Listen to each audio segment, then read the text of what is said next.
All right, I lowered my pressure below 85, my primary and secondary.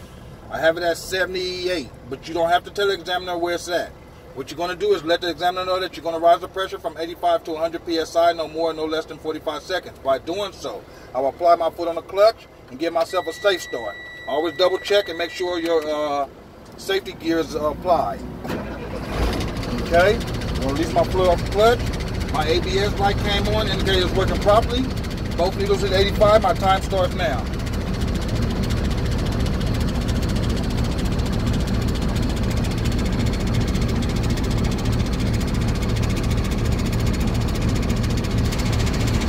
Okay, this is a good test.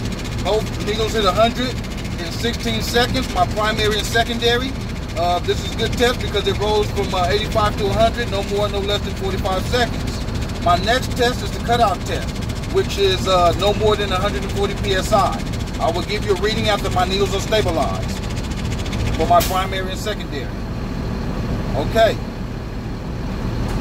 My governor sneezed, but you don't have to let him know that. As long as you know. Okay, it sneezed. Now, my primary reads 120. My secondary reads 120, indicating that this is a good test because it didn't exceed over 140 for my primary and secondary. My next test is the cut-in test. In this test, I know I can't go below 100 psi. By doing so, I will apply my foot on the brakes. I will wait a few seconds. If the needle doesn't rise, I will repeat the process. By doing so, I will apply my foot on the brake. Now, the time that you give it is 10 to 15 seconds in your head, so you don't have to touch the knob.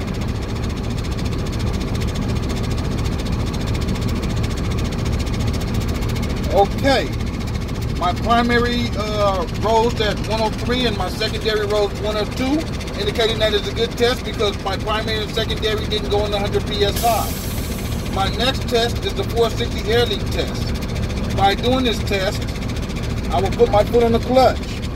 I will put my gear shifter in a low gear. I will cut my truck off. I will cut it back on in the arm position.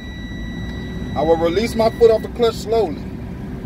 I will be pushing one valve in each, one by one, to release the air. Okay?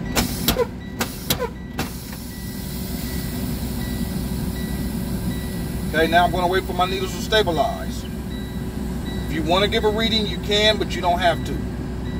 Just let them know that your needles are stabilized. Okay, my needles are stabilized. Now I'm going to apply my foot on the brake. Wait for the needles to stabilize.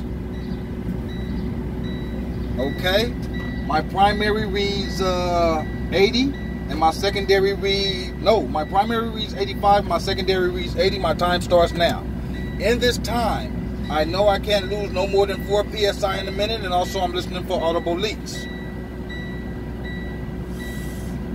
Alright, since I already have my Class A license, I'm just going to simulate. Okay, my minute is up.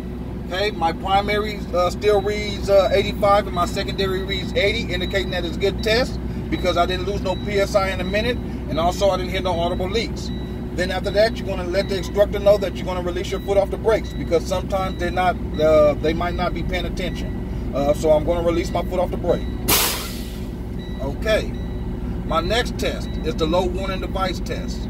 The low warning device test must come on in the range of 55 to 75 psi. By doing this, I will fan the brakes until the low warning device come on my dashboard, and you will also hear audible sound to indicate that you're below your pressure. By doing so, I will apply my brakes. Okay, I'm going to wait till my needles stabilize. Okay, my needles are stabilized.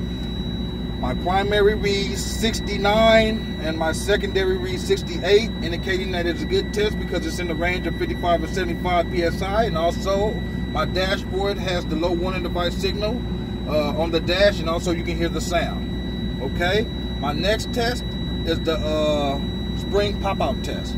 By doing this test, I will apply my brakes until my valves pop out. Hopefully they're in the range of 20 to 45 psi. By doing so, I will fan the brakes.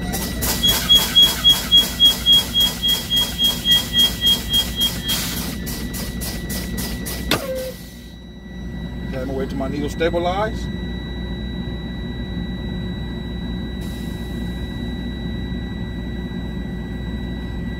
Okay, this is a good test because both pop-out valves popped out in the range of 20 to 45 PSI. My primary reads 26, my secondary reads 25. This indicates that both are a good test because they was in the range of between 20 to 45 PSI, and plus both valves are popped out. Okay, my next test is my parking, trailer, and service brake. By doing this test, I must build my pressure over 100 PSI to do this test. To do this test, I must put my foot on the clutch, put my gear shifter in neutral, give myself a safe start to build the pressure over 100 PSI. I will release my foot off the clutch slowly.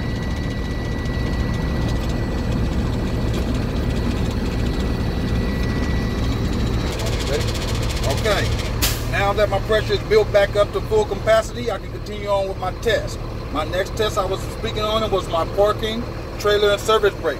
By doing this test, I will put my foot on the clutch. I will put my gear shifter in a low gear. And I want to test my trailer. By testing my trailer, I will push to release my parking brake. So now if you don't know what it means by to release or apply, you can read right here, pull to apply, push in to release. So I'm going to release my parking to test my trailer brakes. Both hands must be on the steering wheel firmly, and I will release my foot off the clutch halfway to test my trailer. Okay, this was a good test because my trailer didn't move. So now I'm going to apply my parking and release my trailer. Okay, and I'm going to repeat the process. Both hands on the steering wheel firmly tight, and I'm going to release my clutch, foot off the clutch halfway. Okay, that was a good test. My tractor and my trailer didn't move. So now I'm going to test my service brake. By doing this, I will put my foot over the brake pedal in case the truck moves. I'm going to release my parking brake. Okay, in this test, I can simulate or I'm going to move the truck 5 miles per hour. With both hands on the side of the steering wheel, I will move the truck. Okay, this was a good test because my truck didn't move side to side to indicate of an inflation in the tire, the shock, or the shitness of the trailer. Okay, this completes my air brakes inspection test. Before I do so, I'm going to put it back in safe mode. I'm going to put my gear shifter in neutral. I'm going to apply my parking trailer brake. I'm going to release my foot off the clutch slowly. I'm going to release my foot off the brake slowly. Okay, that completes my air brakes inspection test, but now I want to continue on with my in cab. By doing so, right now, and that's the end of my air brakes.